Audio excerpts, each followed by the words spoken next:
फोंडा जिल्हा परिषद विभाग न्याय महायुतीचा जो मेळावा आयोजित केलेला आहे, तिथे आपल्याशी संवाद साधण्यासाठी मी आवर्जून आपल्यासमोर उपस्थित आहे. जसं आमच्या प्रभाकर सावंतजीने उल्लेख केला की आपल्या सिंधुदुर्गामध्ये 50 जिल्हा परिषद विभाग आहेत आणि प्रत्येक विभागामध्ये जिल्हा परिषद निहाय महायुतीचे मेळावे व्हावे, महायुतीच्या सर्व कार्यकर्त्यांशी संवाद साधावा, या हेतूने हा मेळावा आयोजित केला गेला. माझ्यानंतर सन्मान्य राणे साहेब आपल्याला मार्गदर्शन करणार आहेत. पण मी जो आज इथे आपल्या समोर उभा आहे, गेली 10 वर्ष मी ह्या मतदारसंघाचा लोकप्रतिनिधी आमदार म्हणून काम करतोय. आपल्या सगळ्यांच्या आशीर्वादामुळे मी 2014 आणि 19ला आपल्या हक्काचा लोकप्रतिनिधी म्हणून आपण मला विधानसभेमध्ये पाठवलं. आणि आज जो मी आपल्या समोर उभा आहे, तो संवाद साधण्याच्या निमित्ताने मी अधिकारवाण्याने काही गोष्टी आपल्या समोर मांडणार आहे, काही गोष्टीची आठवण करून देणार आहे की लोकप्रतिनिधी आमदार म्हणून, आपला सेवक म्हणून जी 10 वर्ष मी आपल्या सेवेमध्ये इथे काम करतोय, म्हणून मी हक्काने आपल्याला सांगणार आहे की येणाऱ्या लोकसभा निवडणुकीमध्ये आमच्या महायुतीच्या उमेदवाराला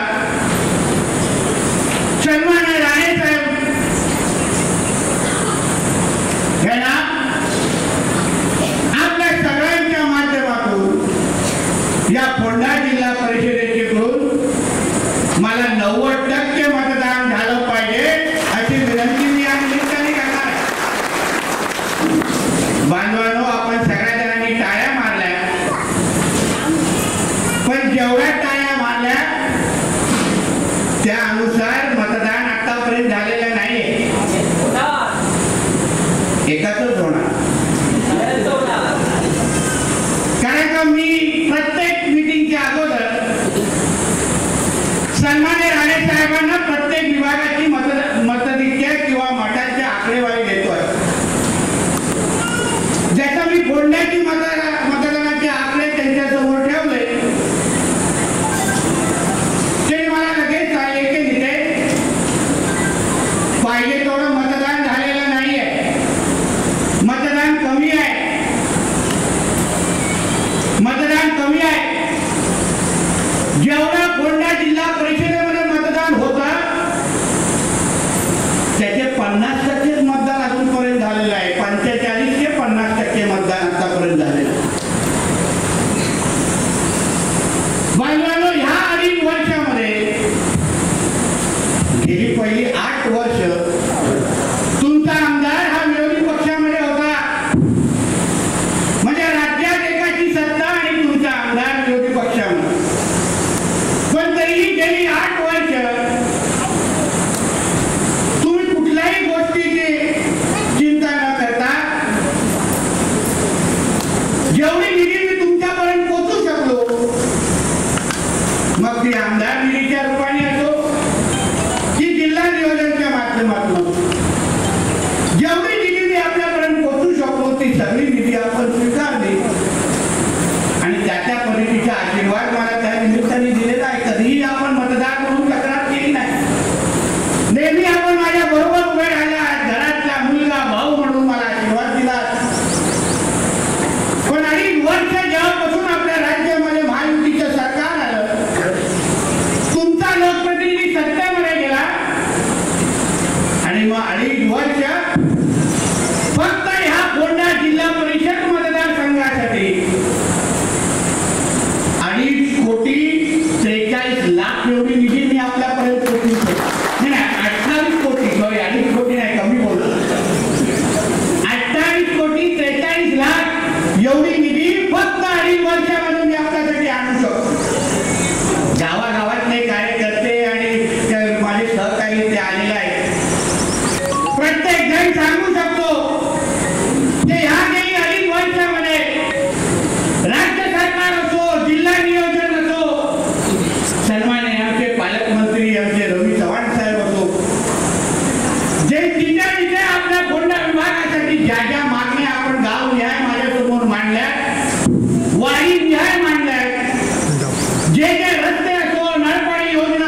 परिषद मतदारसंघामध्ये मला 90% मतदान मागण्याचा अधिकार आहे आणि तेवढं 7 वेळा पडलंच पाहिजे एवढा आग्रह मी या निमित्ताने आपल्याला करणार आहे.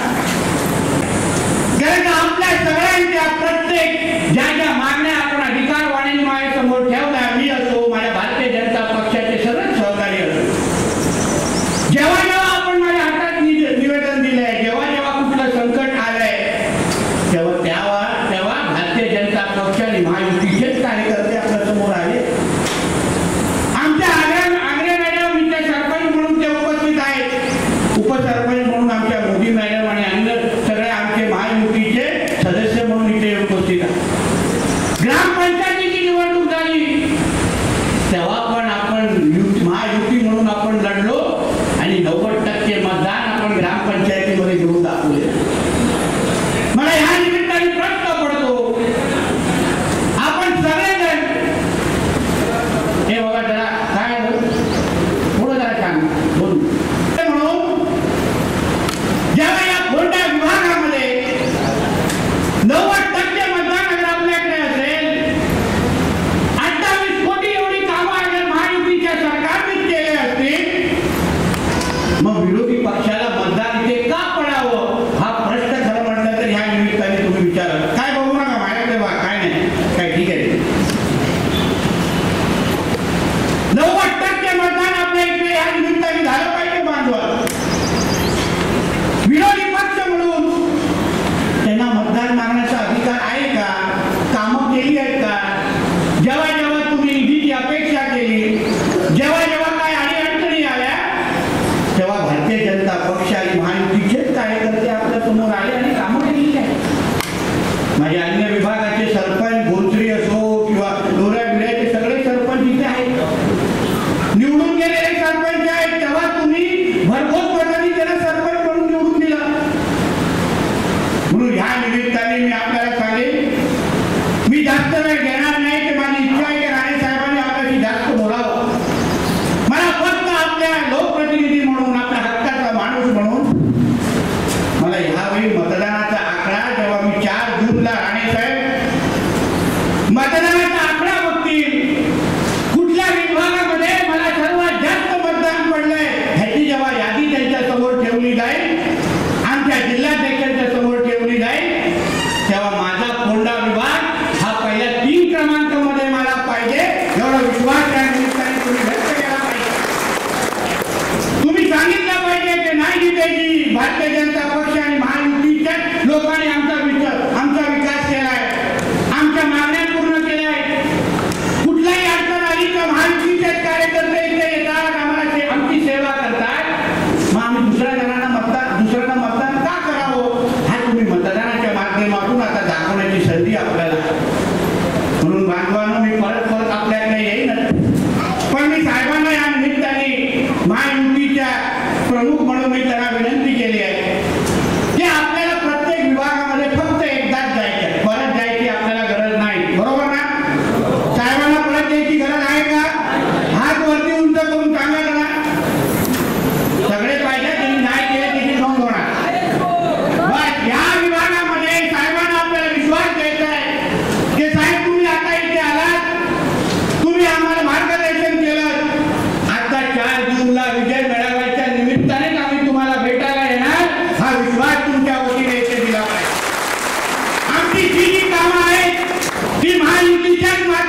मोदी साहेबांना आभार मानण्याची एक सुवर्ण संधी आपल्याला 7 मेला चालून आलेली आहे. ज्या व्यक्तीमुळे आज आपल्या घरामध्ये हे लाखोच्या हजारोच्या योजनांच्या माध्यमातून निधी येते, ज्या पंतप्रधानांच्यामुळे आपलं आयुष्यामध्ये परिवर्तन घडलंय, त्या पंतप्रधानांना आभार आणि धन्यवाद अगर आपल्याला मानायचे असतील तर 7 मेला आदरणीय पंतप्रधानांना मत म्हणजे राणे साहेबांना मत असं म्हणून आपण 7 मेला तिथे जाऊन मतदान केलं होतं. भारतीय जनता पक्षाला मत म्हणजे आदरणीय मोदी साहेबांना आभार मानण्याची संधी असं समीकरण स्वीकारून आपण मतदानासाठी जायला पाहिजे. बाकी कुठल्याही चिन्हाकडे बघितलं तर तुम्हाला विनायक राऊतांना मत म्हणजे काँग्रेसला मत, विनायक राऊतांना मत म्हणजे राहुल गांधींना मत, अशा पद्धतीचा समीकरण ह्या निमित्ताने आहे. म्हणून आपण सगळेजण फोंडा विभाग म्हणून आपल्याला 90% मतदान या जिल्हा परिषदेमधून महायुतीच्या उमेदवाराला सन्मान्य राणे साहेबांना, सन्मान्य मोदी साहेबांना 4 जूनला मिळवून द्यायचंय. यासाठी आपण आजपासून मैदानात उतरूया, हा विश्वास सन्मान्य राणे साहेबांच्या प्रभाकर सावंतींना या निमित्ताने देऊ. एवढ्याच अपेक्षा या निमित्ताने व्यक्त करतो. इथेच सांगतो. जय हिंद, जय महाराष्ट्र. ताज्या अपडेट्स आणि ताज्या बातम्यांसाठी आजच सबस्क्राईब करा आपला Sindhudurg digital news channel. Like करा, शेअर करा, कमेंट करा आणि महत्त्वाचं म्हणजे बेल आयकॉनला क्लिक करायला विसरू नका.